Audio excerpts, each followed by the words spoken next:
ನಿನಗೆ ನಾನು ಅಗಸ್ತ್ಯ ಅಂತ ಗೊತ್ತಲ್ವಾ?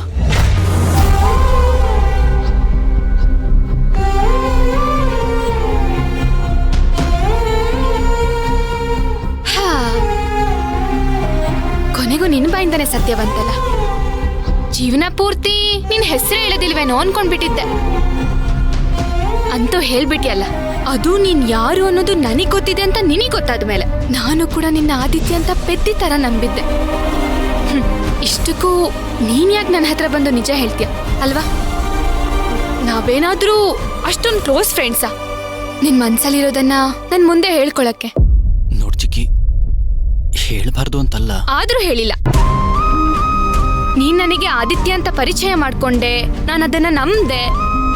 ನಾವಿಬ್ರು ಮಧುರೈನಿಂದ ವಾಪಸ್ ಬರ್ಬೇಕಾದ್ರೆ ನಿನಗೆ ನಾನೇ ಭಕ್ತಿ ಅನ್ನೋದು ಗೊತ್ತಿತ್ತು ಅಲ್ವಾ? ನಾವಿಬ್ರು ಅಷ್ಟೊಂದು ಮಾತಾಡಿದ್ವಿ. ಒಂದೇ ಒಂದ್ಸರಿ ಸತ್ಯ ಹೇಳ್ಬೇಕು ಅಂತ ನಿನಗೆ ಅನ್ಸಿಲ್ಲ ಅಲ್ವಾ?